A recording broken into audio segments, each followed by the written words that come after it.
He hit the brakes as he turned the corner at the end of the ramp. Nothing happened. His heart stopped for a second. He pressed the pedal a bit more. The car kept going. The ramp sloped downward and the Mercedes was picking up speed. He tried to pull the handbrake, but that didn't work either.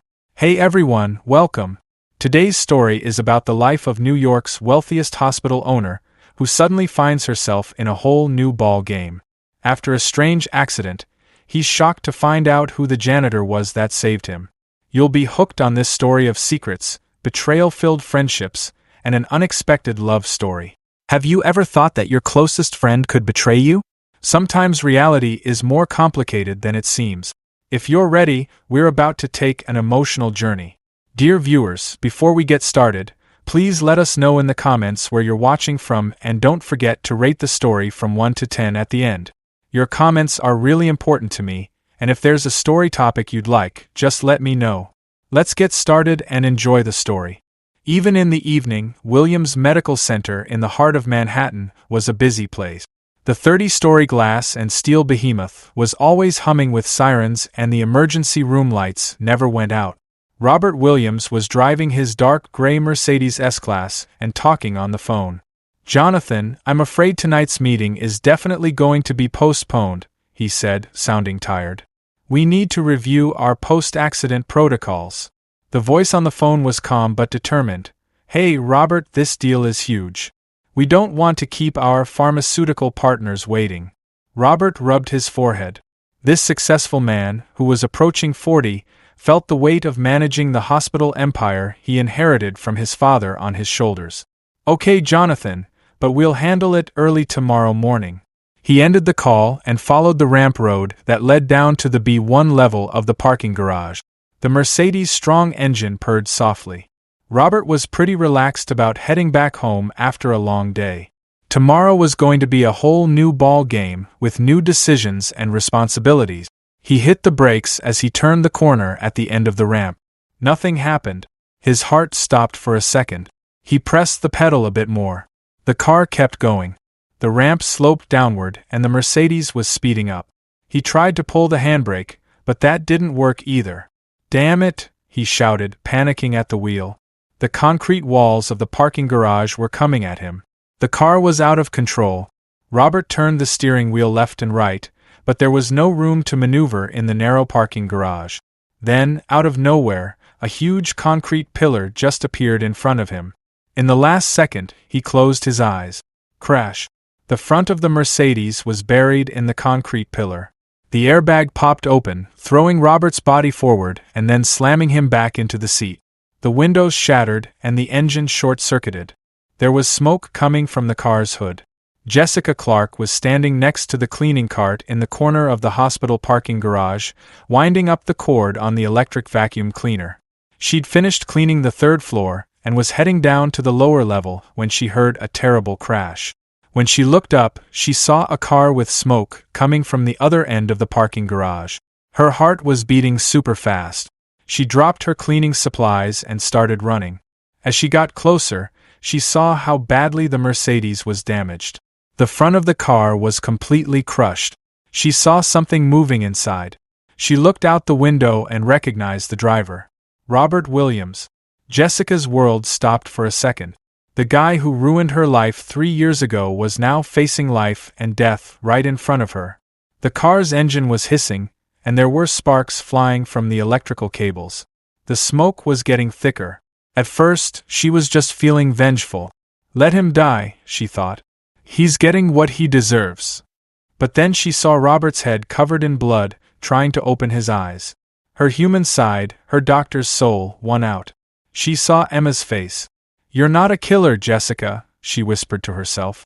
She grabbed her phone and called 911. 911 emergency service? "There's been a traffic accident in the Williams Medical Center parking garage," she shouted. "Hey, just a heads up. At the B1 level, there's a chance the vehicle could catch fire, so be sure to send some emergency help over." "Okay, ma'am, teams are on the way. Are you safe?" Jessica saw Robert not moving at all. The smoke inside the car was getting worse. The person who got hurt is stuck inside the car and isn't responding. She ended the call and hurried to the car. The door wasn't locked, but it wouldn't open because the frame was crushed. She pulled with all her might and the door creaked open a bit. She touched Robert and checked his pulse. It was weak but regular. "Mr. Williams?" she said, sounding a bit hesitant. "Can you hear me?" Robert opened his eyes a little bit and looked at Jessica, but he couldn't recognize her. He groaned indistinctly. Ambulance sirens were heard in the distance. Jessica knelt next to Robert and started doing basic life support. "Stay calm, help is on the way," she said, keeping her voice professional. The irony was that she was now saving the man who had ruined her life. When the ambulance arrived, Jessica took a step back. The paramedics put Robert on a stretcher and took him to the emergency room. Jessica stood there, her hands shaking as she tried to understand what had just happened. A security guard who witnessed the event came and thanked her. "He survived because of you. What was your name?" "Jessica Clark," she said, sounding tired. "I'll let Mr. Williams know that you saved him as soon as he wakes up." Jessica didn't say a word. She went back to her cleaning cart, but her hands were still shaking. She hadn't yet realized the consequences of what she had just done. But one thing was clear: Robert Williams would know about her now. When Robert Williams opened his eyes, the first thing he noticed was the harsh glare of neon lights on the white ceiling. His head hurt, and he felt sharp pains all over his body. The smell of the hospital hit him, that sterile, intensive care kind of smell. Monitors were beeping, and electrodes were measuring his heart rhythm. He had an 4-line too. "Where am I?" he said, his voice cracking. Nurse Sarah was right there with him in a heartbeat. "Mr. Williams, you're in the intensive care unit at Williams Medical Center. You had a traffic accident, right?" His memory was slowly coming back. Mercedes, going down the ramp, brakes not working, concrete pillar. Brakes didn't hold," he said, looking scared. The nurse said, "You're lucky," while she was measuring his blood pressure. "He's got a mild concussion, a few broken ribs, and various cuts. You came face to face with death." Robert rubbed his forehead. "How did I get out? How'd the ambulance get here so fast?" Nurse Sarah smiled. "There's someone you're in debt to. Jessica Clark, one of the cleaning staff, saved you. She called 911 and gave first aid. You're alive because of her." Robert's eyebrows furrowed. This name sounded familiar, but I couldn't place it. Jessica Clark. I feel like I've heard this name before. "You need to rest now," the nurse said. "Dr. Hudson's coming for a checkup soon." 2 hours later, Robert was able to sit up in bed. His head was working better, but he was still tired. His door was knocked, and Security Chief Mike Peterson came in. "Mr. Williams, how are you feeling?" "I'm doing well, Mike. How did the accident happen? Did the security cameras show anything?" Mike looked at his file. "We haven't done a full analysis yet, but there are some interesting things. There might be a problem with the brake system, so the technicians are checking it out." Robert nodded. "They told me about the woman who saved me. Jessica Clark. I want to thank her." Mike's face changed. "Mr. Williams, she's our cleaning staff. Actually, you two go way back." "What do you mean?" "Jessica Clark is the doctor who got fired from our hospital 3 years ago." Robert's eyes widened. He remembered those days. Dr. Jessica Clark, a pediatric oncologist, is involved in a research scandal. Jonathan presented evidence in the case. "Is that Dr. Clark?" he whispered. "Yes, sir. She's currently cleaning downstairs." Robert took a deep breath. "Bring her here. I want to talk." 20 minutes later, Jessica reluctantly entered through the door. She was decked out in her cleaning uniform, her hair tied back, and no makeup on her face. But Robert immediately recognized her. 3 years ago, she was Dr. Jessica Clark, striding through hospital corridors with her white coat, making patients smile. Jessica stood with her hands clasped in front of her, looking down at the ground. "You called for me," she said, her voice monotone. Robert felt a weird sense of guilt while looking at her. "Jessica. I mean Ms. Clark. Please sit." Jessica didn't move. "I'm doing well here." Robert took a deep breath. "I don't know how to thank you. You saved me. I owe you my life." Jessica finally looked up and gave him a look. There was a cold glint in her eyes. No worries. Robert was surprised by her tone, even though she only used 2 words. This wasn't the reaction of someone expecting gratitude. Still, this was a very brave thing to do. The vehicle could have caught fire. Human duty, Jessica said, still in the same cold tone. Nothing else. Robert was uncomfortable. Jessica Clark, he said in a suggestive tone. Hey, I remember you. You're Dr. Jessica Clark. You worked in the pediatric oncology department. Jessica's body language changed suddenly. Her shoulders tensed, and her hands became fists. Her cold eyes turned to anger. Not anymore, she said, her voice trembling. I'm not a doctor anymore. I got banned from the profession because of you. Robert was confused. What do you mean? I didn't fire you. Jessica laughed bitterly. No, you didn't fire me directly. But you made the call. Don't you remember? Dr. Clark's research is not safe, and we shouldn't have doctors like him in our hospital. Weren't those your words? Robert's face went pale. He was starting to remember that day. The meeting in Jonathan's office, patient files, complications. Jessica, at that time the evidence. What evidence? Jessica shouted, losing her cool. Fake patient files? Are the lab results being tampered with? Or fake reports that blame me for children's deaths? Robert looked at her, amazed. Fake? What do you mean?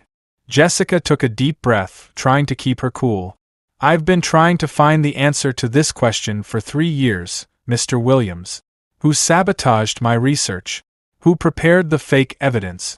Who ruined my career? Jessica, back then I had no idea what was going on. You! Jessica screamed. In your hospital, under your management, with your approval. Robert's heart was beating fast. Jessica, chill. Should I keep my cool? Jessica wiped her eyes.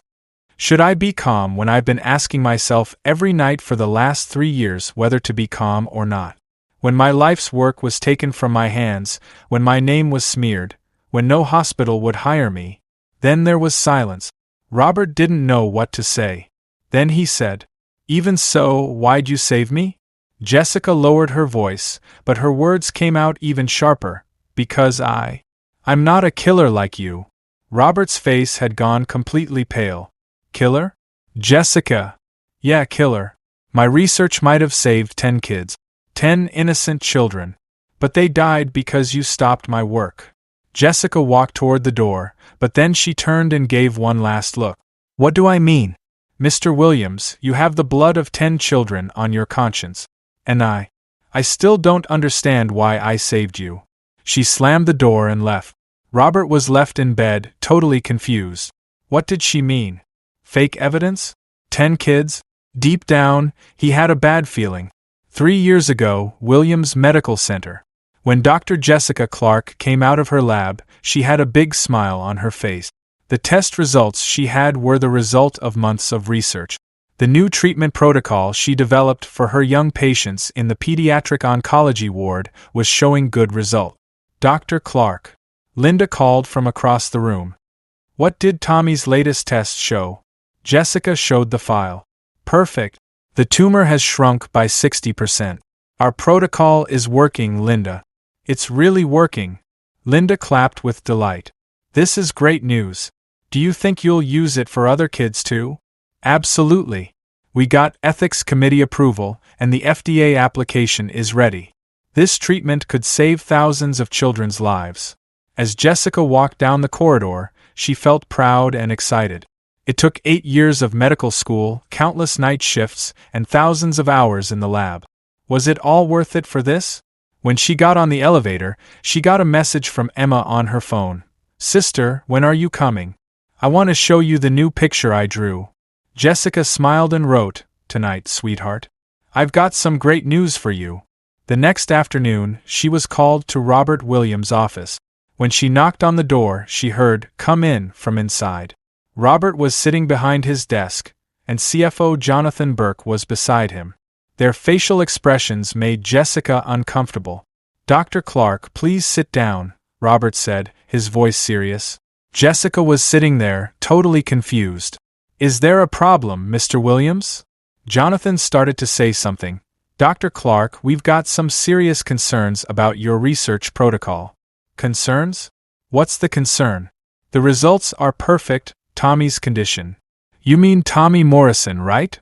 Jonathan opened the file in his hand. 7 years old, leukemia patient.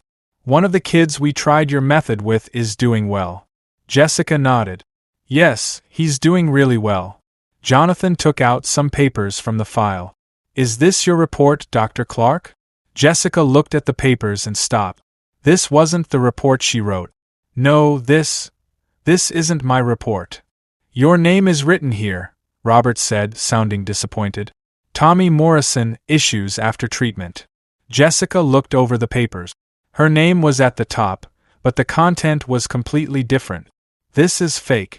I didn't write such a thing. Jonathan went on to say, Dr. Clark, not just Tommy. Emma Rodriguez is 9 years old. Michael Chun is 8 years old. We lost 3 children after using your protocol. Jessica's world fell apart. What? Which children? I never lost any. The evidence is here, Jonathan said, putting more files on the table. Lab results, patient records, complication reports, all with your signature. Jessica dove into the files, quickly flipping through pages. She didn't recognize any of them. The lab results looked fake, the patient names were wrong, and the signatures looked like hers, but this evidence is fake, she screamed. I never even saw these kids. I didn't do these lab results. Robert leaned forward. Jessica, I get it.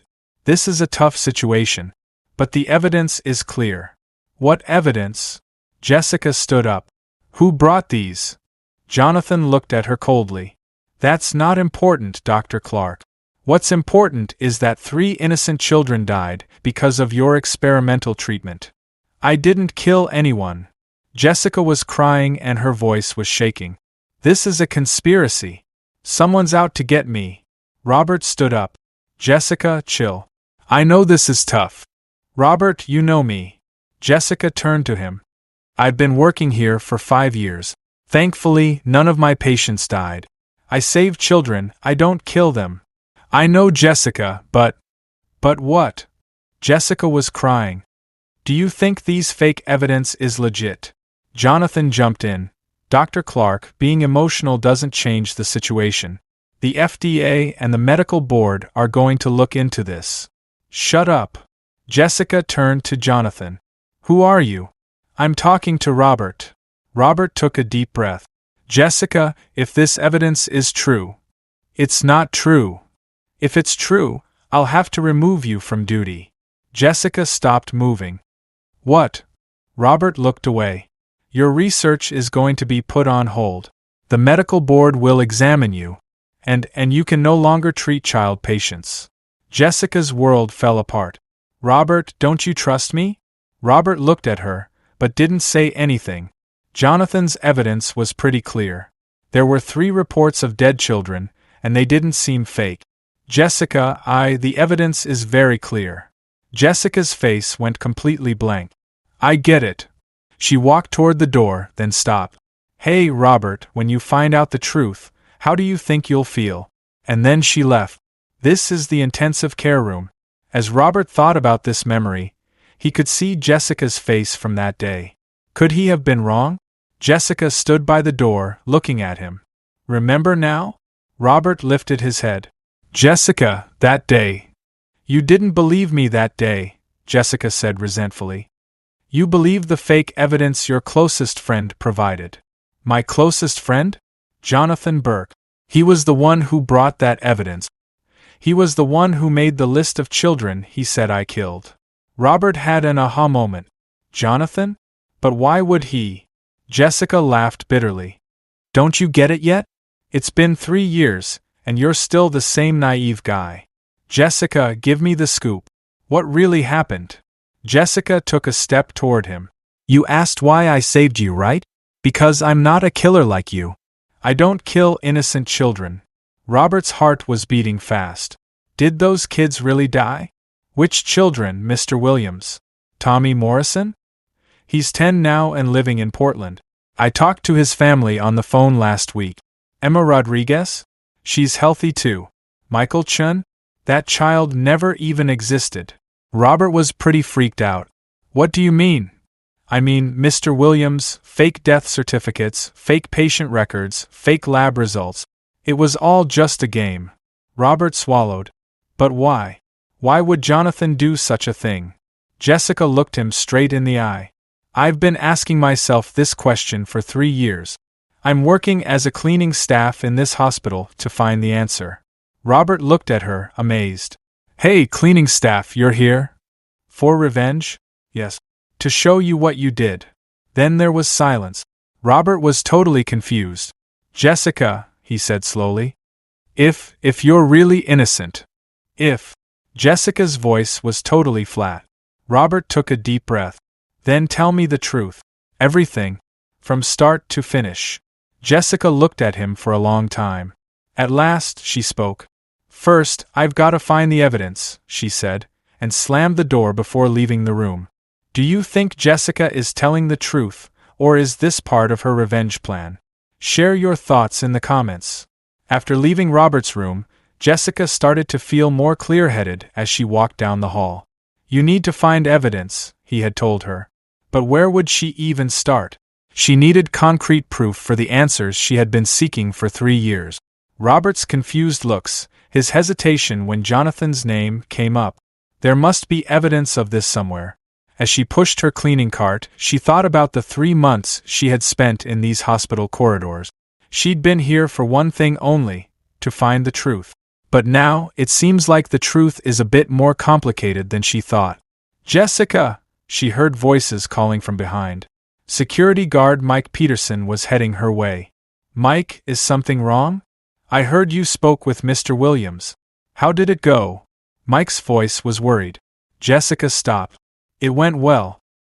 He thanked me, and I told him it wasn't necessary. Mike nodded. Good. Because in this hospital, there are, how should I put it, certain boundaries between doctors and cleaning staff. This sentence really got to Jessica. 3 years ago, when she was a respected doctor, she walked these same corridors. Now, she was being reminded of boundaries. I get it, Mike. After Mike left, Jessica went down to the basement. It was the quietest hour of the night shift. Most of the departments were empty, but the emergency room and intensive care were busy. There was a small technical room next to the electrical room in the basement. Jessica had found this room ever since she started working as a cleaning staff member. Inside, there were old servers from the hospital security system. She opened the door and went inside. In the dark room, the blue light from computer screens was flickering. She had taken computer programming classes in medical school. She also learned to use patient record systems while working as a pediatric oncologist. This technical knowledge could be useful now. She opened the cabinet with the keys in her hand and found an old keyboard. She got in touch with the main security terminal. Come on, Jessica, she said. Hopefully the passwords haven't changed. First attempt, Williams 2023 is not right. Second attempt, Medical 2023 is not the right answer. Third try, WMC 2023, Williams Medical Center, is correct. The screen popped up. Jessica's heart started beating really fast. She had access to the security camera system. Everything about the hospital was in the system, including the footage from the cameras and the records from the archive. The accident happened at 10:30 p.m. that night. Jessica spent hours searching for it. She found the cameras on the B1 level of the parking garage. Let me start from 2200 hours, she thought. In the first images, she saw the parking garage in its normal state, with a few cars and empty corridors. At 10:15 p.m., Robert's Mercedes entered the parking garage. She followed it to where he parked the car. But she noticed that Robert didn't get out of the car. He was talking on the phone inside. He spoke for about 10 minutes. At 10:25 p.m., Jessica saw another figure on the screen. There was a dark figure coming up behind Robert's car. The guy was dressed in black, and you couldn't really see his face. Jessica could hear her heartbeat. She tried to zoom in to see the figure more clearly. The man bent down under Robert's car. He had a small tool in his hand. He spent about 3 minutes under the car and then moved away quickly. Damn, Jessica whispered. It was definitely sabotage. She rewound the footage, trying to see the man's face. The parking garage lighting was poor, but as the man walked toward the exit, he looked at the ceiling camera. Jessica maxed out the zoom. And then I froze. It was Jonathan Burke. Robert's best friend and business partner, Jonathan Burke, the CFO of the hospital, had sabotaged Robert's car. Jessica's hands were shaking. She watched the footage over and over again. There was no doubt. You could clearly see Jonathan's face. She could see the small cutting tool in his hand as he came out from under the car. This is attempted murder," she whispered. She immediately took out a USB drive from her bag. She needed to save this evidence. She copied the file, but also backed up the original recording. There's always the possibility that the records might be deleted. As she put the USB in her pocket, she had another thought. If Jonathan was trying to kill Robert, there had to be a reason. Money? Power? Hey, do you know anything about hospital control? And more importantly, was he involved in the events from 3 years ago too? Jessica started searching for other options on the computer. She tried to look at Jonathan's emails from that time and his hospital record. But these files were more protected. I'll save it for tomorrow, she thought. That's all for now. She powered down the computer and exited the room.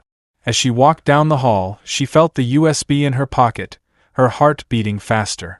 This evidence could save Robert's life. But how would she tell him? She'd said she was on the cleaning staff, but how would she explain doing hacking? As she went upstairs, she had a bigger question to deal with. If Jonathan was trying to kill Robert and didn't succeed, would he try again? When she got to the floor where Robert's room was, she hesitated. He was probably sleeping inside. She could wait until morning. But what if Jonathan tried to do something at night? Jessica took a deep breath. She went to Robert's door and knocked lightly. "Come in," a voice said from inside. Robert was up and about. When she opened the door, she met Robert's surprised looks. "Jessica? What are you doing here at this hour?" "Mr. Williams," Jessica said, her voice shaking. "I need to talk to you. Your life is in danger." Robert sat up in bed. "What do you mean?" Jessica took out the USB from her pocket. "The accident was definitely sabotage. And I know who did it." Robert's eyes widened. "How do you know?" Jessica handed him the USB. "Because I have the footage. There's footage of the person sabotaging your car." Robert took the USB, and it was shaking in his hands. "Who?" Jessica looked him straight in the eye. "Mr. Williams, after this conversation, you'll never see me the same way again. Because what you're going to learn is about someone you trust." "Who did it, Jessica?" Jessica took a deep breath. "Jonathan Burke. Your closest friend is trying to kill you." The words hung in the air. Robert was still in bed, staring at Jessica like he couldn't believe it. In the quiet of the intensive care room, the only sound was the beeping of the heart monitor. "What?" Robert whispered. "Jonathan? This is impossible." Jessica put the USB on the table. "The footage is here. You can see it with your own eyes." Robert shook his head. "Jessica, Jonathan is my best friend. We've been working together for 15 years. Why would he want to kill me?" "I'm not sure why," Jessica said, her voice firm. "But the footage doesn't lie." Robert took the USB, but he wasn't sure what to do with it. "Hey, how'd you get a hold of this footage?" Jessica paused for a second. "That's not important. What's important is..." "No." Robert's voice got a little harsh. "This is very important.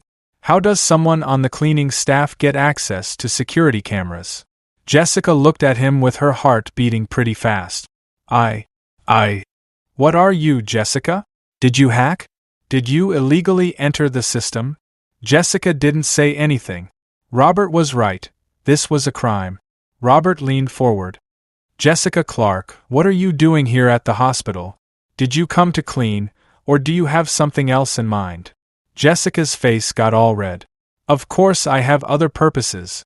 I've been going through a lot for the past 3 years. Ah." Robert pointed his finger at her. "There. So, it seems like you've got other things on your mind. You're after revenge." "Yeah, I was looking for the truth, but..." "Truth?" Robert laughed bitterly. Or revenge? You came here to get revenge on me, didn't you? Jessica stood up. Robert, please listen to me. Mr. Williams. Robert pointed out. You're not a doctor anymore, don't forget. This word hit Jessica like a punch. Okay, Mr. Williams. Yeah, I came here to find out the truth. But this footage is real. Robert threw the USB on the table. This footage could be fake. Hey, are you an IT expert? Do you know how to do montage? I don't do montage. How would I know? Robert's voice was getting louder. What can I expect from someone who's been planning revenge for 3 years? Jessica looked at him like she needed help. Robert. Mr. Williams. I saved you. Why would I save you? Robert stopped. He hadn't really thought about this question. Jessica went on to say, if I wanted to get back at you, why would I save your life? Robert thought for a bit, then looked at her coldly. Maybe it wasn't part of the plan. What? Maybe, Robert said slowly, maybe your plan wasn't to kill me. Maybe you were trying to manipulate and control me. After an accident like that, I'm sure they're hoping I'll trust them as the innocent cleaning staff member who saved the day. Jessica's face went pale. You can't be serious.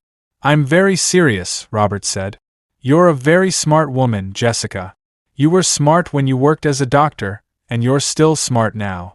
Jessica closed her eyes. I saved your life. Did you save it? Or did you save it? This accusation got her heart pumping. What do you mean? I mean, Robert looked at her coldly, you were there before the accident. You work as a cleaning staff member, so you know the parking garage.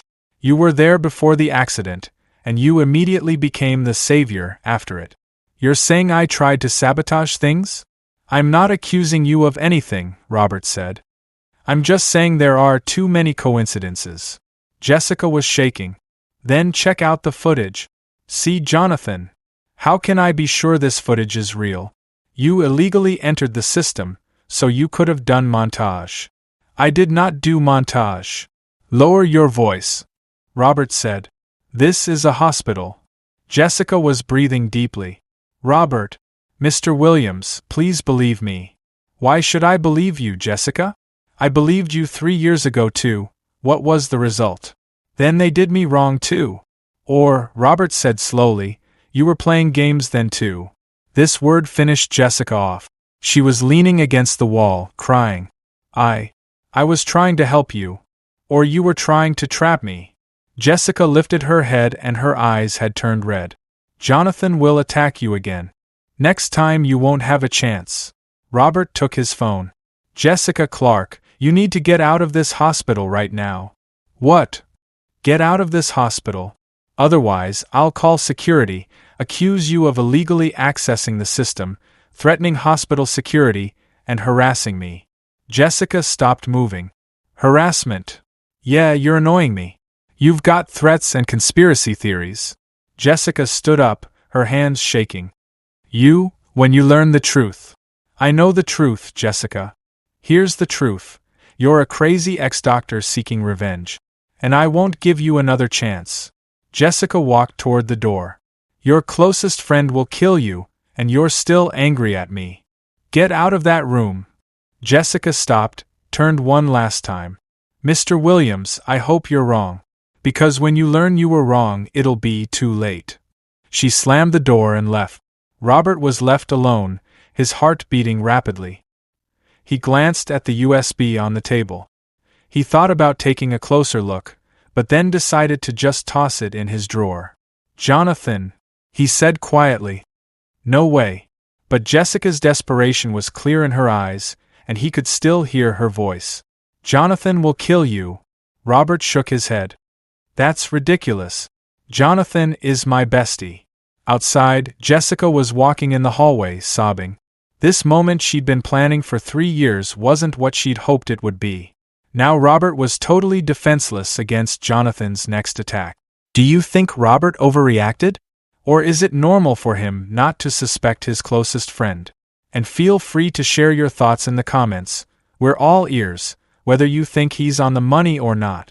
The next morning at 8:30, Jonathan Burke got to Williams Medical Center and his first task was to visit Robert. He had coffee and pastries in his hands, and he had a sincere smile on his face. As he walked through the hospital corridors, staff members greeted him respectfully. "Good morning, Robert," he said as he walked in. "How are you feeling?" Robert sat up in bed. "Better, Jonathan. But I'm a bit confused." Jonathan put the coffees on the table. "Understandable. This is normal after such an accident. What do the docs say?" "I'll probably be discharged tomorrow." Robert looked at Jonathan's face. He was floored that this guy he'd seen every day for 3 years could try to hurt him. "Jonathan, I've got something to talk about with you." Jonathan took a seat. "Whatever it is, I'm there." Robert paused. "I thought about Jessica's words, but they didn't seem to make sense. Last night, Jessica Clark spoke with me." Jonathan's face immediately changed. He seemed worried. "Jessica Clark? The cleaning lady who used to be a doctor?" "Yeah, she's the one who saved me." Jonathan leaned forward. "Robert, I'm worried about this woman." "What kind of concerns?" Jonathan took a deep breath, as if he was smoking a cigarette. "Hey, Robert, this woman has been here for 3 years. When she first applied, she seemed like she was just looking for cleaning work. But what? She's acting a bit odd. She works the night shift, and I've seen her trying to access hospital records.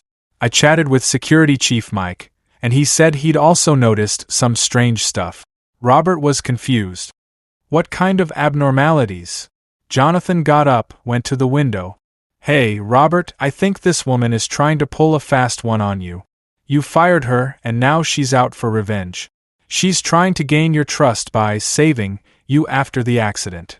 "I thought about that too," Robert said. But what? Hey, Robert, I think we need to be careful with this woman. She's been watching you for 3 years, so she might be making plans." Robert rubbed his head. "It's not that much of an exaggeration." "Exaggeration?" Jonathan looked at him. "Hey, Robert, what did that lady say to you last night?" Robert paused. "She said that my life was in danger." "From whom?" Robert looked away. "From you." Jonathan stood there, totally frozen. We sat in silence for a few seconds. Then Jonathan laughed, but it was a bitter kind of laugh. "Me?" he said. "Am I dangerous?" "Jonathan, I didn't believe her, of course." "Robert," Jonathan said, crying. "We've been friends for 15 years. We all worked together to build this hospital. I've got the key to your house, and I know your secrets. And you? Can you believe the words of this crazy woman?" Robert felt guilty. "Jonathan, I believe you. But she said she had footage." "Footage? What footage?" "Security camera footage. Here's some footage of the sabotage." Jonathan looked a bit surprised. "Sabotage? How do cleaning staff access security cameras?" "I totally agree." Jonathan sat at the table with his head in his hands. "Robert, this woman is dangerous. She's hacking, producing fake evidence, making you paranoid." "Fake evidence?" "Absolutely. Editing together footage like this is a piece of cake. You know that too." Robert looked relaxed. "You're right. I thought about these things too." Jonathan leaned in toward him. "Robert, stay away from this woman. She's very smart, but also very manipulative. She's trying to trap you." "Trap?" "Think about it, Robert. She was right there after the accident. She's the one who saved you. Then she tried to gain your trust. Now she's spouting off lies about your closest friend." Robert nodded. "It sounds reasonable. It just makes sense. This woman is out for revenge. And you're giving her the opportunity." Robert looked at Jonathan with a determined expression. "I'll steer clear of Jessica." Jonathan smiled. "Good call. I'll also increase security measures." At 2 p.m., Jonathan was at a fancy cafe a few blocks from the hospital for another meeting. The woman sitting across from him, Olivia Martinez, used to be Robert's fiancée, and now she's Jonathan's secret partner. "How'd it go?"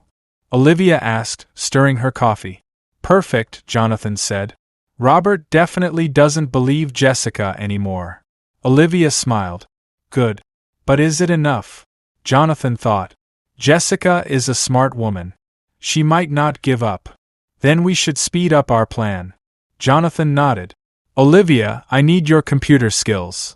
What kind? We need to access Jessica's personal computer. We need to plant some discrediting evidence. Olivia looked curious.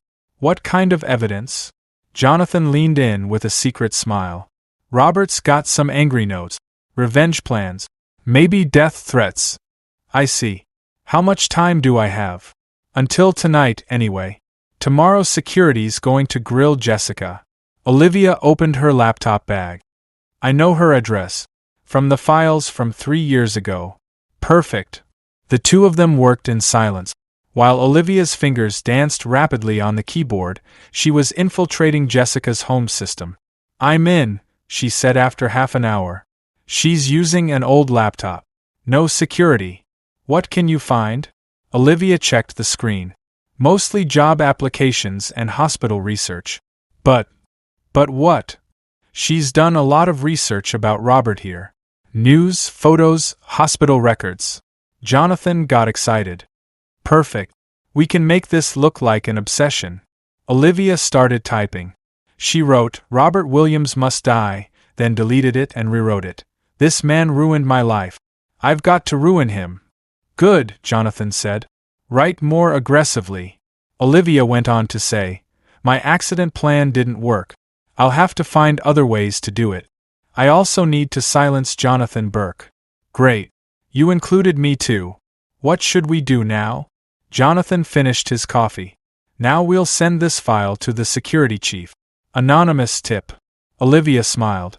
The end of Jessica Clark? The end of Jessica Clark.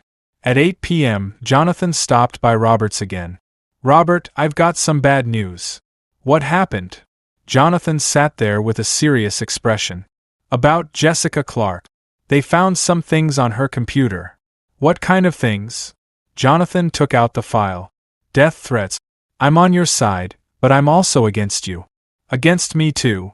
Robert took a look at the file. Is this for real? It's very real. The security chief found it. There was an anonymous tip. Robert flipped through the pages. My God. This woman is really crazy. I told you. She's dangerous. Robert closed the file. What are we going to do? Security will question her. She'll probably be arrested. Robert looked relaxed. Good. That way I'll be safe. Jonathan stood up. Robert, now you can rest in peace. Everything's under control. As he was leaving the room, he looked over at Olivia in the hallway. The woman was wearing nurse attire. How'd it go? She whispered. Perfect, Jonathan replied. Robert is totally on board. What about Jessica? Jonathan looked at her with a cold smile. Now we need to silence Jessica too. Permanently. Everything changed at 3:30 p.m. in the small apartment in Queens. Emma Clark was listening to her sister read a book when she suddenly couldn't breathe. Sister, she said in a weak voice, I can't breathe. Jessica put her book down and looked at Emma. Her little sister's lips were turning purple, and she was sweating a lot. With her doctor's eyes, she immediately checked her pulse, which was very fast. Emma, what's wrong? Jessica was freaking out, but she kept her cool. Emma's eyes rolled back and she fainted. No. Jessica took Emma in her arms and checked her pulse. It was weak and irregular. Her hemoglobin had dropped, so she needed chemotherapy ASAP. She hopped in a taxi and went to the closest public hospital, Queens General.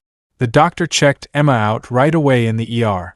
Dr. Patterson asked, How long has she been without chemo?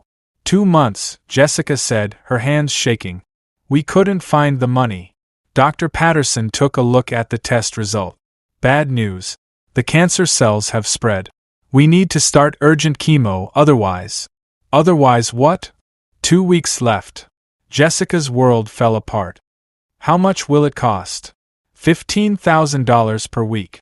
At least 8 weeks is needed. $120,000? Jessica lost it. My insurance. Your insurance won't cover it. This is next-generation chemotherapy, considered experimental. Jessica looked over at Emma, desperate for help. Her sister was unconscious, face-to-face with death. There was just one person who came to mind. The person she hated, but who was her only hope. With shaking hands, she pulled out her phone and found Robert Williams' number. Hello? Mr. Williams, this is Jessica. Jessica? Robert's voice sounded rough. I told you to leave my hospital. Emma is dying. Jessica's voice was rough. Then there was silence. What? My sister Emma. He's 12 years old. Leukemia. He's got 2 weeks to live and needs urgent chemotherapy. Robert paused. Jessica, Please. Jessica was crying. Whatever I did to you, she's innocent. I know I owe you big time. Can I use that debt for Emma? Robert was having an internal debate in his hospital room. Jessica had lied to him, but a 12-year-old child. How much is it? $120,000. Robert took a deep breath. Which hospital? Queen's General. But I'm giving the go-ahead on the payment for Emma Clark's treatment. Right now. Jessica was shocked. Really? The child is innocent, Jessica. I'll cover the treatment costs. Thank you, Jessica said, crying. Thank you. 2 hours later, Emma was in the intensive care unit, and her chemotherapy treatment had started. While Jessica was waiting in the hallway, Robert showed up out of the blue. How's she doing? He asked. Jessica stood up. She's doing better. I don't know how to thank you. No worries. Robert watched Emma through the glass. A small, defenseless, innocent child. Mr. Williams, Jessica said slowly, I know you don't trust me. But you saved Emma's life. Robert turned to her. Jessica, are you really innocent? What do you mean? Robert paused. Hey, something was found on your computer. Jessica's face went pale. What things? About me, angry note. And about Jonathan, too. Jessica stopped moving. What notes? I never wrote such things. The police found them, Jessica. If you didn't write them, who did? Jessica felt dizzy. Someone got into my computer. Is that possible? Robert looked a bit suspicious. Or you wrote them, and now you're denying it. Robert! Jessica turned to him. Is there proof that these things are on my computer? Can you show me? Robert didn't say anything for a minute. Jonathan hadn't seen the evidence, he'd just told him. Jessica went on to say, Mr. Williams, someone's pulling the strings. Take a look into this. Your life is in danger. Robert was confused. Jessica, I don't know who to believe. Then check it out for yourself. See the real evidence. Emma's room was quiet, and all you could hear was the sound of machines. Robert looked at the little girl. She was innocent and deserved to live. Jessica, he said slowly, Emma's treatment will continue. But you. Me. I'll look into it. If you're lying. I'm not lying. If you're telling the truth. Robert paused. Then someone's playing a very big game. Jessica looked at him hopefully. Will you look into it? Robert nodded. I'll look into it. But I'll be careful. When Robert was alone in the corridor, he muttered to himself, what if Jonathan's not telling the truth? What if Jessica is telling the truth? I need to get to the bottom of this. Robert couldn't sleep that night in his hospital room. Jessica's words kept going around in his head. Look into this. Your life is in danger. This claim seemed illogical against Jonathan's 15-year friendship, but little Emma's innocence forced him to look at it from another angle. The next morning at 9 a.m., he picked up his cell phone. He gave Mark Stevens a call, the best private detective he knew in Manhattan. Mark, this is Robert Williams. Robert, I heard about the accident. How are you? I'm doing well. Mark, I've got a favor to ask. We'll keep this conversation between us. Mark's voice took on a serious tone. Tell me. I want you to look into the accident on your own. Isn't the police investigating? Robert paused. They are, but I'm not totally convinced. It could be sabotage. I get it. I'm starting today. Mark Stevens was a retired cop with 20 years of NYPD experience. When he got to the Williams Medical Center parking lot in the afternoon, his first job was to check out the accident scene. The remains of the Mercedes were still there. Mark started checking the underside of the car, using his flashlight to light up the area. He zeroed in on the brake system. There was a clean cut in the brake hose. Interesting, he said. He took some photos and looked closely at the cut section. The cut was so clean, it looks like it was made with a professional tool. He chatted with Security Chief Mike Peterson.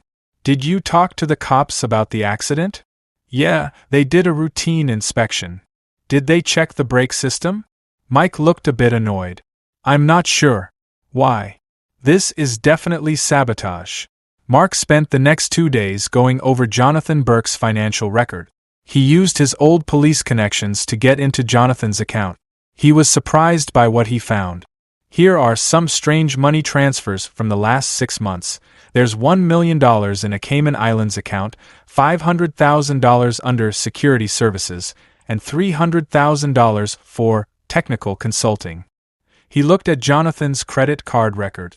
Over the last couple months, we've seen luxury restaurants, expensive hotels, and jewelry stores. He spends a lot compared to what he earns. What was really interesting was that he'd bought a metal cutting tool from the professional tools store the day before the accident. On the third day, Mark got Olivia Martinez's phone records. Robert had her name in his files from when they were a couple. Olivia's phone calls in the last month were interesting. 3 to 4 conversations a day with Jonathan Burke. Conversations with secret numbers. Suddenly increased communication after the accident day. She had talked to Jonathan for 2 minutes at 11:15 p.m. on the night of the accident that night. They sent a message saying done, successful. Olivia's social media accounts also had some strange stuff going on. In the last 6 months, there have been luxury vacations, expensive jewelry, and designer clothes. It was impossible to live that way with her company's salary. On the 4th evening, Mark gave a summary of his findings. The file he was holding had gotten thicker, evidence of sabotage, financial irregularities, and strange communication records. He gave Robert a call. Hey Robert, we've got to meet up. What did you find? I can't explain it over the phone. Let's meet at your place tonight. Okay, at 8 p.m. At 8 p.m. that evening in Robert's Manhattan penthouse, Mark spread his files on the table. Robert, sit down. There are things I need to tell you. Robert made a pot of coffee, taking note of Mark's serious expression. What did you find? The accident was definitely sabotage. The brake hose was cut with a professional tool. Robert froze. You sure about that? Absolutely. But that's just the beginning. Mark opened the files. There's something fishy about Jonathan Burke's financial records. $105,000 in unexplained transfers in the last 6 months. What? Cayman Islands account, fake companies, cash withdrawals. Jonathan bought a metal cutting tool 1 day before the accident. Robert's face went pale. This could be a trap set for him. Check out Olivia Martinez's records too. Mark showed the phone list. 3 to 4 conversations a day with Jonathan. There was a successful message on the night of the accident. Luxury lifestyle on social media. Robert was looking at the records, confused. Mark gathered the files. Mr. Williams, I've got to tell you something. Mark pulled out an audio recording device from his file. You've got to listen to these recordings. Robert put his coffee on the table. What recordings? Olivia Martinez and Jonathan Burke had a chat. I got them through legal channels. Mark switched on the device. The first recording was from 3 days before the accident. Olivia's voice. Jonathan, are you really going to do it? Jonathan said, Robert needs to go now. The hospital will be ours. Olivia. But killing him? Jonathan. It'll look like an accident. It looks like someone sabotaged the brakes. No one will suspect. Robert was staring at the device, totally frozen. Is that Jonathan's voice? Mark nodded. I had my voice analyzed. 100% match. Here's the second recording from the day of the accident. Jonathan, everything is ready. I'm finishing it tonight. Olivia, what if you get caught? Jonathan, I won't get caught. I'm also handling the security cameras. Robert stood up and put his hands on his head. God, my 15-year friend. Mark went on to say, The conversations on the night of the accident are more striking. Third recording. Jonathan, it's done. I cut the brakes. Olivia, is he definitely dead? Jonathan, I'm not sure, but the Mercedes is in pieces. He's being taken to the hospital. Olivia, what if he's alive? Jonathan, then we'll switch to Plan B. Robert hit the table, angry. What does Plan B mean? Mark played the fourth recording.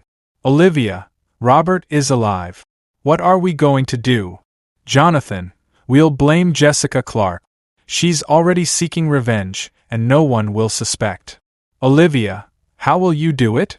Jonathan, I uploaded fake threat messages to her computer. Robert will never believe her. Robert collapsed into the chair. Jessica was right. I wronged her. Mark played the last recording. Olivia, when Robert dies, the hospital will be ours, right? Jonathan, absolutely. It's $1 billion business. After years of planning, it's finally here. Olivia, what if Jessica finds out the truth? Jonathan, then we'll silence her too. Permanently. Robert shook his head. Jessica's life is in danger. Mark took out some photos from the files. Here's a photo of the metal cutting tool Jonathan bought. It's a perfect match with the cut marks at the scene of the accident. Robert took a look at the photos. This is definitive evidence. Hey, could you also show me the financial records? Mark opened the account statements. Jonathan's been taking $200,000 out of the hospital budget for the last 6 months. Transferred to Cayman Islands account. So he was stealing too? Mark went on to say. Olivia's social media accounts. Luxury vacations, expensive jewelry. And the money came from Jonathan's own pocket. Robert was feeling a mix of anger and sadness. I've been trusting the wrong person for 3 years. Jessica was innocent, and I wronged her. Not just wrong, Robert. They trapped Jessica. Jonathan was the one who sabotaged her research. Robert was surprised. The events from 3 years ago too? Mark opened another file. I got into Jonathan's emails from back then. He was the one who prepared the fake patient files. He tampered with Jessica's lab results. Why then, why? Jessica's research was really valuable. The patent rights were worth millions. Jonathan stole it and sold it to another company. Robert put his head in his hands. So Jessica was right. I didn't believe her. I fired her. I threatened her. Not just you, Robert. The whole medical community turned their back on Jessica. No one believed her. Then there was silence. Robert was feeling pretty guilty. Mark gathered the files. Robert, we've got to hand over this evidence to the cop. Jonathan and Olivia need to be arrested. Absolutely. But first. Robert stood up. First, I need to find Jessica. I need to apologize to her. Where will you find her? Robert put on his jacket. She might be at the hospital with Emma.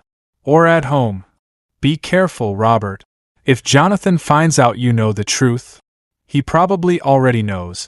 Jessica's and my lives are in danger. Robert walked to the door. Mark, keep this evidence safe. We need to protect ourselves against Jonathan. Absolutely. Where are you going? Robert stopped, turned and looked. To find Jessica. I've wronged her for 3 years. Now it's time to make amends. What if you're too late? Robert's face was set in stone. I won't be too late. Robert Williams is going to save Jessica's life. This time for real. As he was about to leave, his phone rang. It was Jonathan. Robert, what's up? I was looking for you at the hospital. Robert paused. I'm at home, Jonathan. Why? We need to have a talk. Let's meet tomorrow morning. Okay, Robert said, but he could tell Jonathan was lying. He ended the call and grabbed his keys. He was going to find Jessica. To say sorry, be honest, and look out for her. How'd Jonathan's 15-year friendship turn into this? Do you trust your closest friend? Share your experiences. Robert's heart was beating fast as he parked his car in the narrow streets of Queens.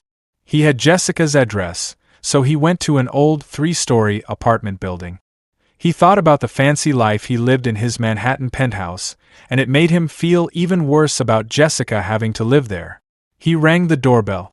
A young girl's voice came from inside. "Sister, someone's at the door." Jessica said, "I'm on my way, Emma." When the door opened, Jessica looked at him in surprise. She looked tired, with deep circles under her eyes. Instead of a cleaning uniform, she was wearing an old tracksuit. "Mr. Williams? What are you doing here?" Robert paused. "Jessica, I need to talk to you. It's very important. We've got nothing left to talk about. Please. Just 5 minutes." Jessica paused, then opened the door a bit. "Come in. But Emma is resting, so be quiet." Robert went into the little apartment. It's got simple furniture, clean but old carpets, and Emma's drawings on the walls. There was a little girl lying on the couch. She had a colorful hat on her head, and it was clear that she had been through a lot of chemotherapy. Emma opened her eyes and smiled when she saw Robert. "Are you my sister's friend?" Robert knelt down beside her, feeling pretty down. "Hey Emma. I'm Robert. I'm Emma too. I'm 12. You're very handsome."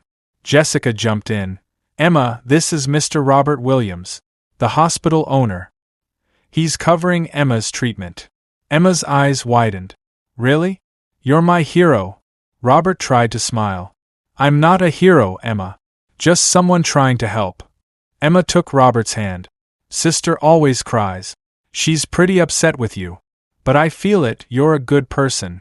Jessica took Emma to her bed. "Now it's bedtime. Did you take your medicine?" "I took it, sister." "Will Uncle Robert be staying?" "No, sweetheart, he's leaving." Emma looked at Robert. "You'll stay next time, right?" Robert swallowed. "Sure, Emma." Jessica went to the kitchen, and Robert followed. While Jessica was making tea, she said, "Why'd you come, Mr. Williams?" Robert took a deep breath. "Jessica, I wanted to say sorry." Jessica looked over at him. "Apologize." "I messed up. It was a big mistake. You were right, Jonathan really tried to kill me." Jessica put the teas on the table. "So you found the evidence?" "I hired a private detective. Voice recordings, financial records, evidence of sabotage. Everything came out." Jessica sat down, but she didn't look happy. "And now I'm sorry. I've wronged you for 3 years.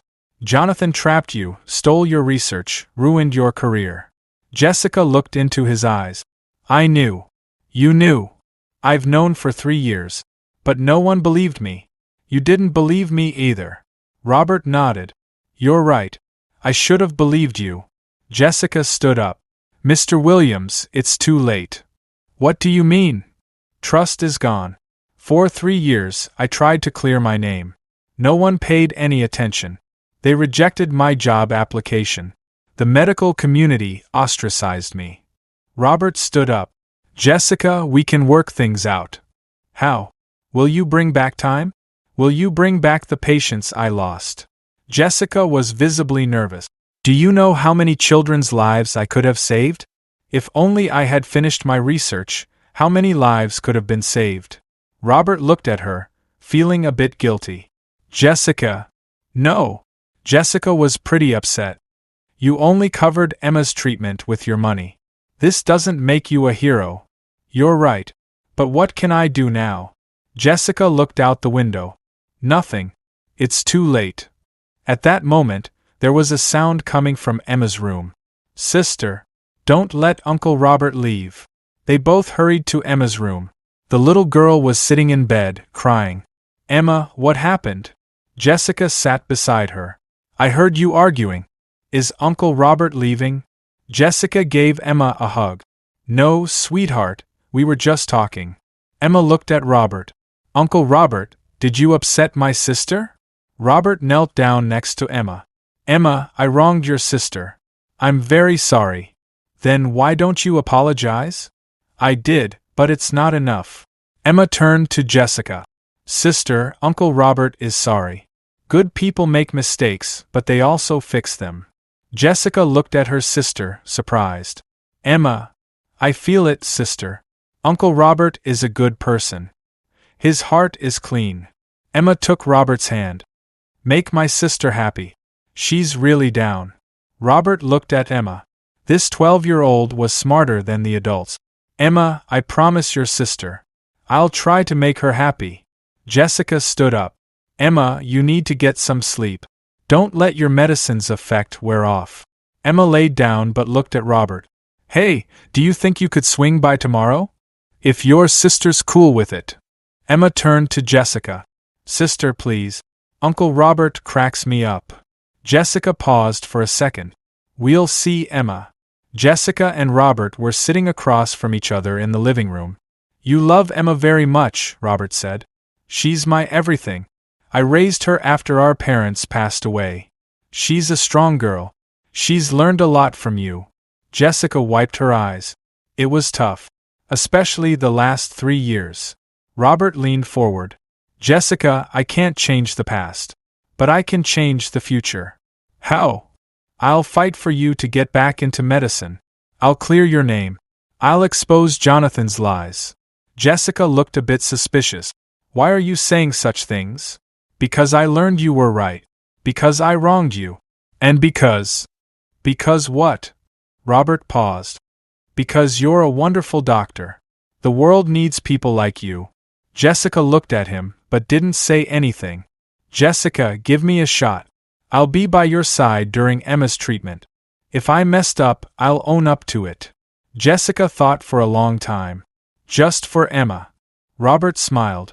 Just for Emma. But Jessica, I promise. I'll do everything I can to help you get back into medicine.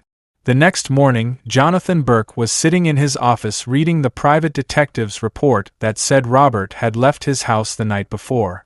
Robert had gone to Jessica's place in Queens. He was there for 2 hours, leaving at 11 p.m. Damn it, he said. He grabbed his phone and called Olivia. Olivia, we need to meet ASAP. What happened? Robert went to Jessica. He might have learned the truth. You sure about that? I'm positive. It's time to activate Plan B.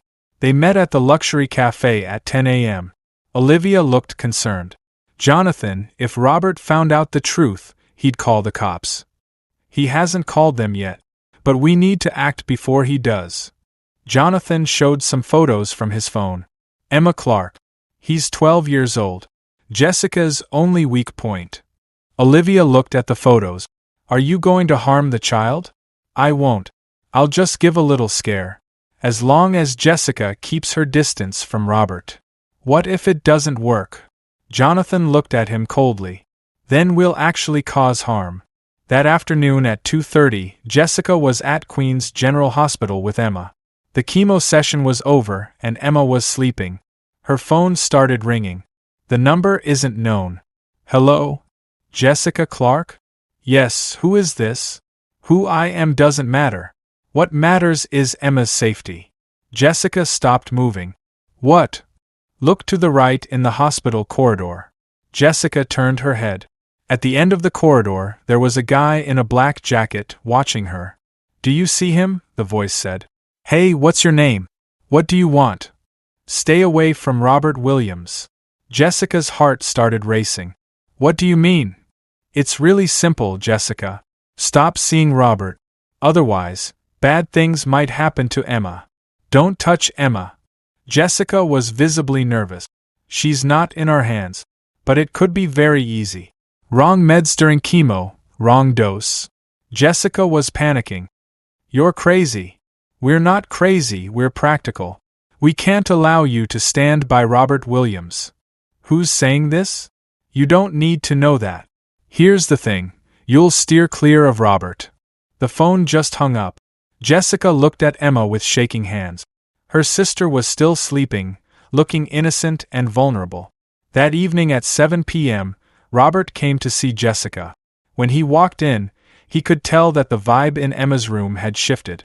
Jessica was cold and distant. Hey Jessica. How's Emma doing? Okay, she said quickly, not looking at Robert. Robert sat next to Emma. Hey princess. How are you feeling? Emma smiled. Better. The doctor said it went really well today. Great news. Robert looked at Jessica. You don't look good. I'm fine, Jessica said, still not looking at him. Robert was confused. When he left last night, Jessica was feeling a lot more friendly. Today, she was almost hostile. Jessica, did something happen? Nah, I'm just tired. Emma jumped in. Robert, big brother, sister was really bummed today. She was crying. Jessica tried to get Emma to stop talking. Emma, you should rest. But sister, Robert is worried. Robert took another look at Jessica. Her eyes were red, and her hands were shaking. Jessica, is there really nothing wrong? I said nothing's wrong. Jessica stood up. Mr. Williams, I'm really tired. Maybe another time. Another time? Robert was surprised. You were really different last night. Jessica walked to the door. Last night was a mistake. Please leave. Emma sat up in bed. Sister, why should Robert leave? He just got here. Emma, please don't meddle. Robert stood up. Jessica, be honest with me. What happened? Jessica turned, looking scared. Nothing happened. I just don't need your help anymore. My help? I was just... Mr. Williams, please leave. Thanks for Emma's treatment. But you don't need to be here anymore. Robert was staring at her, totally frozen. You're not kidding, are you? Jessica opened the door. It's very serious. When Robert was left alone in the corridor, he was totally confused. Last night, Jessica had started to trust him. Emma was trying to bring them together. Today, everything was different. Nurse Linda was passing through the corridor. Hey, Linda, did you talk to Jessica today? Yes, Mr. Williams. She seemed really tense. She was always on the phone. On the phone? Yeah, a few times this afternoon. Then she started crying. Robert thought. When he left last night, Jessica was doing well. Something must have gone down this morning. He called the security chief. Mike, did anything weird happen at the hospital today? What kind of suspicious? I'm not sure. Jessica Clark seems pretty tense and scared. Mike paused for a second. Actually, this afternoon, there was someone we didn't recognize in the pediatric corridor. There was a guy in a black jacket. When we asked, he said he came to visit a patient. Robert's blood ran cold. What was he like? Tall, with black hair. He was standing near Jessica's room. Robert got it right away. It was one of Jonathan's guys. They had threatened Jessica. He hurried back to Emma's room.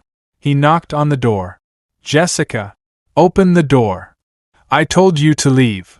Jessica, Jonathan's men threatened you, right? Silence.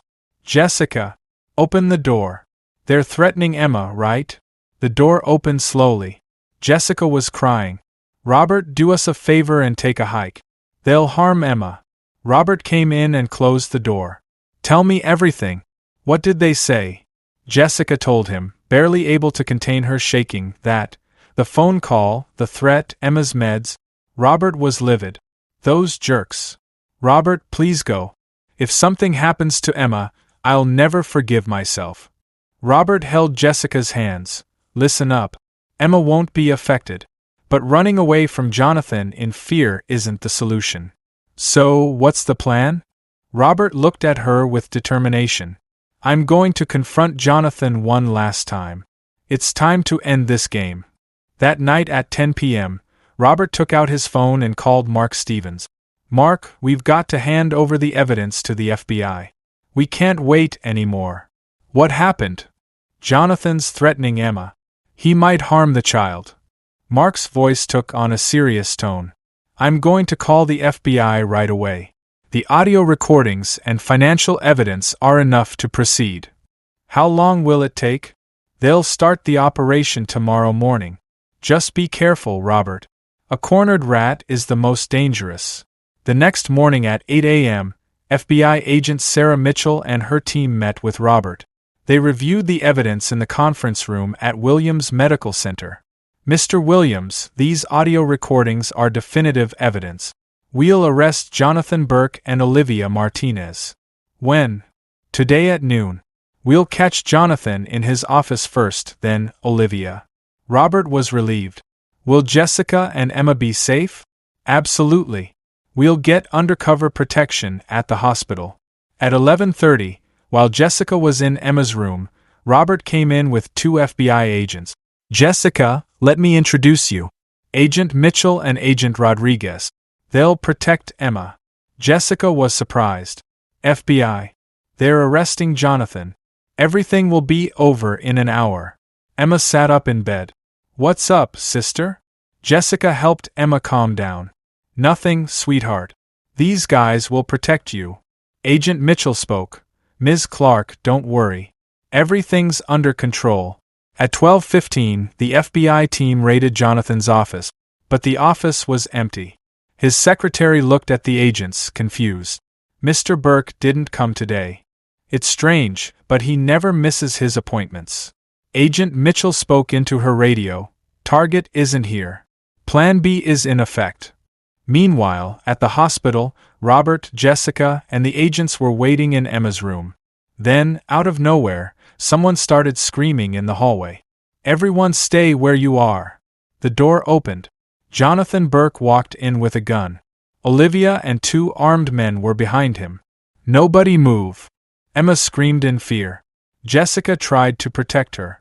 The FBI agents tried to reach for their weapons, but Jonathan shouted, "Let me see your hands. The first one to move dies." Agent Mitchell raised her hands. Chill out, Jonathan. Don't make things harder for yourself. Jonathan laughed. Harder? I'm already finished. Robert stepped forward. Jonathan, let the kids go. Your problem is with me.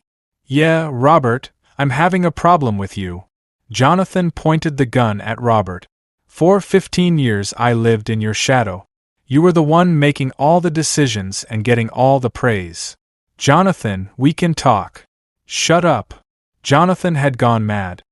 The time for talking is over. Olivia spoke from beside Jonathan. Robert, the hospital is going to be ours. You're going to die. Jessica bravely stepped forward. Leave the kids alone. Emma's innocent, so why would you hurt her? Jonathan turned to Jessica. Oh, the doctor playing hero. You're part of this too. I never harmed anyone. You've been planning to get revenge for 3 years. Now you're standing with Robert. Jessica shouted. You're the guilty one. Hey, you stole my research. You prepared false evidence. Jonathan laughed, but he was also nervous. Absolutely. And now I'm going to kill you all. Then the FBI megaphone was heard from the corridor. Jonathan Burke. The hospital is surrounded. Drop your weapons. Jonathan panicked. He ran to the windows, and there were dozens of FBI vehicles outside. Damn it. How'd they get here so fast? Olivia was also panicking. Jonathan, what are we going to do? Jonathan went over to Emma's bed. This kid's our ticket out. Jessica was panicking. And no, don't touch Emma. Jonathan threatened Emma with a gun. Talk to the FBI, Robert. Tell them to back off. Emma was crying. Sister, I'm scared. Jessica tearfully. Chill out, honey, everything's gonna be fine. Robert raised his hands. Jonathan, don't hurt the kid. Take me, let her go. Shut up. Jonathan aimed the gun at Robert, but was also aiming at Emma. The megaphone sounded again. Jonathan Burke. Release the hostages. Our phone line is open for negotiation. Jonathan laughed. Negotiation? I'll show them negotiation. Olivia tried to stop Jonathan. Jonathan, wait a minute. This is going too far. Is there a way out? Jonathan was screaming. I'm leaving this hospital dead. Jessica held Emma's hand tightly. Don't worry, sweetheart, I've got your back. Robert looked at the FBI agent. Agent Mitchell was giving them the eye, and they were working on a plan. Jonathan was looking out the window. Too many FBI. Too many. Then Emma piped up, Uncle Jonathan, why are you making everyone sad? Jonathan looked at her. What? You're making my sister sad, you're making Robert sad. Why? Jonathan paused for a second. He was surprised by the innocence of this 12-year-old child. Jessica saw an opportunity for this. Emma is right, Jonathan. You were a good person. What happened to you? A good person? Jonathan waved the gun. I was always in the shadows. Robert's always shining and I'm stuck in the corner. Robert approached. Jonathan, we can talk about this later. Without these guns. The FBI megaphone is back. Jonathan Burke. Final warning. Release the hostages. Jonathan looked around quickly. There was no way out. The FBI was everywhere, and he had hostages, but the plan had collapsed. Everyone be quiet, he shouted. Let me think for a second. The tension was so thick you could cut it with a knife. Emma's crying, Jessica's trying to protect her, Robert and the FBI agents are looking for an opportunity, and so on. FBI snipers were taking positions in the hospital corridors. They were getting ready for a last resort operation. Robert slowly walked over to him. Jonathan, put the gun down. We can still talk. Don't come closer. Jonathan pointed the gun at Robert. It's all your fault. Robert stopped, but his voice was full of sadness. Jonathan, you were like a brother to me. We worked together for 15 years. Why? Why'd you do that? Jonathan got a bit emotional. Friend? Did you ever see me as a friend, Robert? Of course I did. Lies. Jonathan shouted. I was always in your shadow. Robert Williams and partner Jonathan Burke. Your name was always first. Robert approached. Jonathan, that's nonsense. You were CFO in hospital management. Under your orders. Jonathan was crying now. I was under your command for 15 years. I'll get it done, you decide. You take the praise and I'll wait in the corner. Jessica jumped in. Jonathan, Robert loved you. He trusted you. Jonathan turned to Jessica.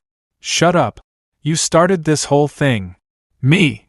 With your research. If it weren't for that research you did, we'd be in a worse situation. Robert was surprised.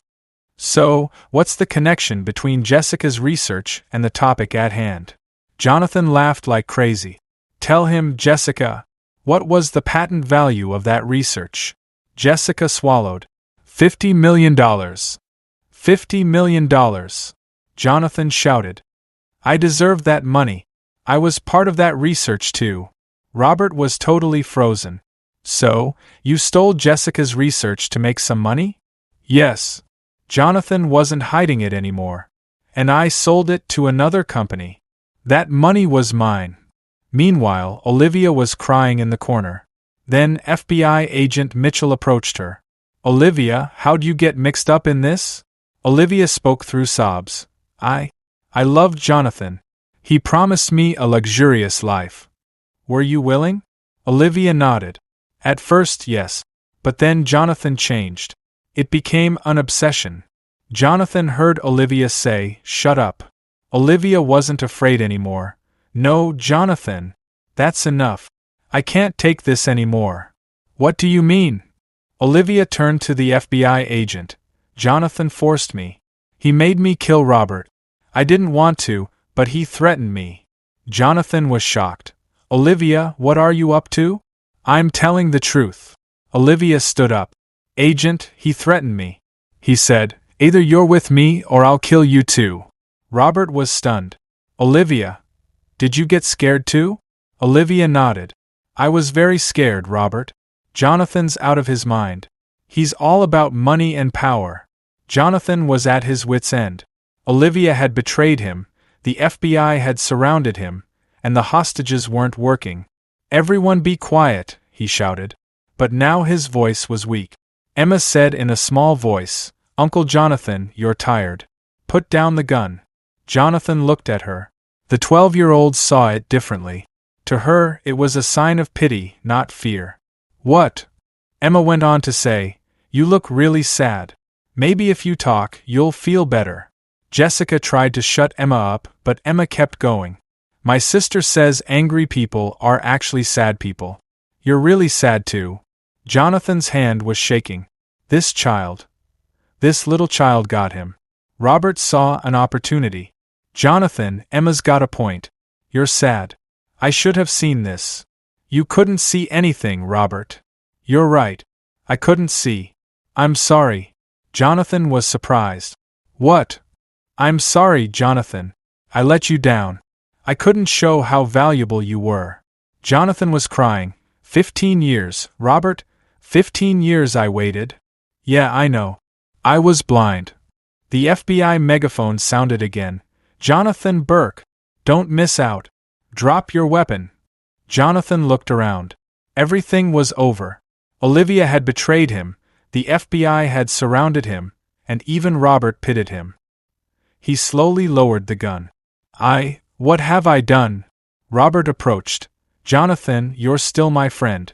I can still help. Jonathan shook his head. Too late, Robert. Too late. The FBI agents didn't hesitate. They arrested Jonathan, and Olivia was also taken into custody. Agent Mitchell turned to Robert and said, Mr. Williams, the evidence is definitive.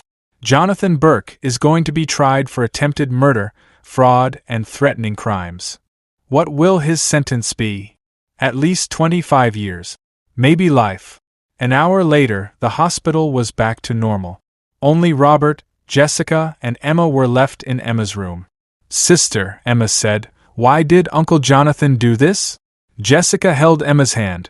Sometimes, sweetheart, when people are very sad, they can do bad things. But that's not right. No, that's not right. Robert jumped in. Emma, what matters most is that we're safe now. Emma smiled.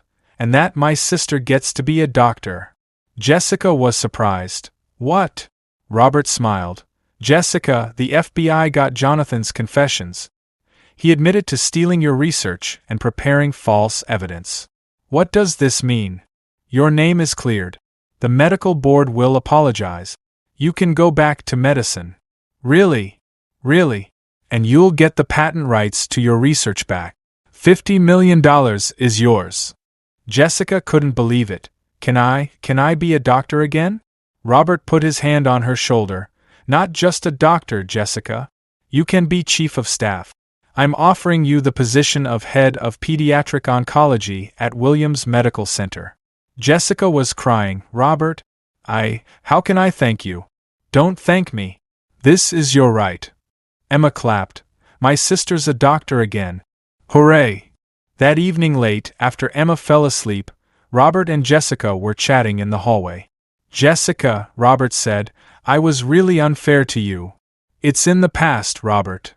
No, it's not. You struggled for 3 years. You were on your own. You fought for Emma. You're a real hero. Jessica smiled. I'm not a hero. I'm just a sister. The best sister. And the best doctor. The two of them looked outside through Emma's window without saying a word. New York lights were shining, life was continuing. Hey, Robert, Jessica said, how's Emma's treatment going? Robert smiled. The doctors are optimistic. The chemo's working. Emma is a strong girl. Yes, it's very strong. Just like her sister. Jessica looked at Robert and said, This is a new beginning, right? Yeah, Jessica. A new beginning for all of us. It's been 6 months since Dr. Jessica Clark Williams was walking through the pediatric oncology ward on the 3rd floor of Williams Medical Center. The chief of staff badge on her white doctor's coat was sparkling in the sun. She'd been working in this position for 6 months, and she'd brought new hope to child patients. Dr. Clark, said Nurse Linda as she passed by, Tommy Morrison's latest test results came in. Completely clean. Jessica smiled. Tommy was the kid who was listed as died in Jonathan's fake reports 3 years ago. Now he was 11 years old, healthy, and happy. Great news, Linda. Let's tell his family. When Jessica got to her office, she saw a bouquet of flowers on her desk. She took a look at the card. To the most beautiful doctor with endless love. Rob. Smiling, she dialed the phone. This is Sandra, Mr. Williams' secretary. Hey Sandra, it's Jessica. Is Robert there? Dr. Clark. Of course, we'll connect you right away. Robert's voice was warm. Hey, gorgeous doctor. Did you like the flowers? It's very nice, Robert, but it's not necessary. Nothing is unnecessary for you. Wanna get dinner tonight? Jessica smiled. For the past 6 months, they've been having dinner together every night. Robert, Jessica, and Emma had become a small family. With Emma, as always. Perfect. I have a surprise. What surprise? You'll learn tonight. That evening at 7 p.m., Robert came to Jessica's place in Queens. They'd moved to a much bigger house now, with 3 bedrooms, a garden, and Emma had a desk in her room. Robert! Emma hurried over to the door. Her hair had grown back completely, and her cheeks were pink and healthy. She was in her school uniform. Robert gave her a hug. Hey sweetie. How was school? It was great. I got a 100 on my math test. My teacher really liked it. Jessica came from the kitchen. Emma is now the smartest student in the class. Robert put Emma down and gave Jessica a hug. Hey gorgeous doc. Hey good-looking businessman. Emma made a face that said she was not impressed. Are you going to kiss again? They both laughed. Emma's presence brought them closer and kept them innocent. Emma, Robert said, I've got a really special question for you today. Emma looked curiously. What question? I'll fill you in after dinner. Robert was a bit nervous during dinner. Jessica saw it, but didn't say anything. Emma wouldn't stop talking about school, her friends, and her teachers. Hey Robert, Emma said, tomorrow's our school play. I'm going to play Goldilocks. Will you come? Of course I'll come, princess. You'll come too, right sister? Jessica smiled. Absolutely. I wouldn't miss your first play. Emma clapped with joy. Then my family will be complete. Robert and Jessica looked at each other. The word my family had an effect on them both. After dinner, they sat in the living room. Robert stood up, rubbing his hands together. Emma, I've got to ask you something important. Emma got serious. Tell me, Robert.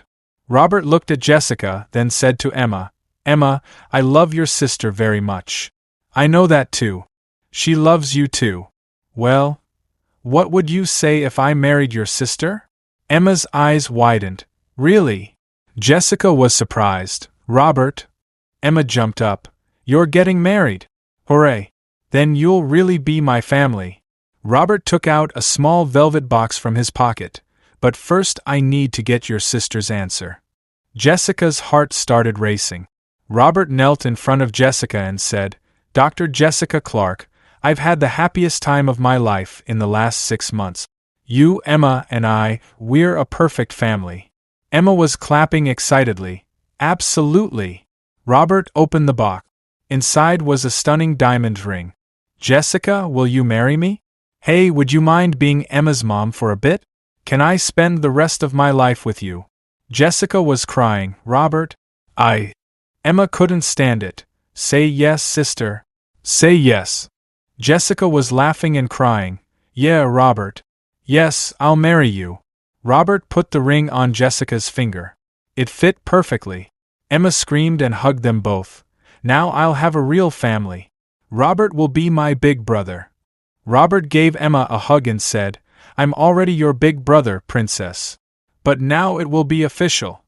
An hour later, after Emma went to bed, Robert and Jessica sat in the garden, looking at the stars. Hey, Robert, Jessica said, this ring looks like it cost a pretty penny. You deserve the best. I like simple things. Robert smiled. Yeah, I know. But this is special. Just like you. Jessica looked at the ring on her hand. 6 months ago, none of us could have imagined this.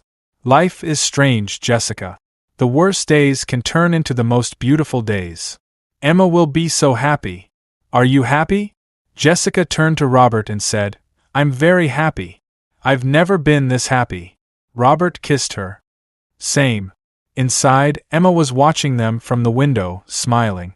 Tomorrow, she'd have a lot to tell her friends at school.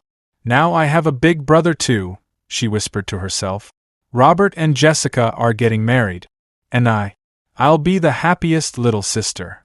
She went to her bed and hugged her pillow. She was face to face with death 6 months ago. Now she was starting a new life. 3 months down the line, there was a small but elegant wedding going on in the garden of Williams Medical Center. Jessica wore a white, simple but elegant wedding dress, and Robert looked very handsome in his navy blue suit. Emma was standing next to them, wearing her bridesmaid dress and holding a flower basket. The priest said, Robert Williams and Jessica Clark, do you promise to love each other for life, to show respect, and to be by each other's side in sickness and health? Yes, they both said, crying. Then I pronounce you husband and wife. You may kiss the bride. When Robert and Jessica kissed, Emma clapped. Hooray! Now my family is complete. The guests clapped. Mark Stevens was there, along with the hospital staff and Jessica's former colleagues, who were there to support her. As Jessica threw the bouquet, Emma caught it. Someday I'll get married too. Robert and Jessica laughed. After the wedding, the three of them went to the Williams mansion together, which is now their home. Emma was running around in the garden. What will we do in such a big house? Jessica smiled. We'll learn to be happy. Robert held Jessica's hand. Not learn to be happy, Jessica. We're already happy. We'll learn to share happiness. Emma ran over to them. Share me too. The three of them hugged. The sun was setting over Manhattan, but their lives were about to start anew.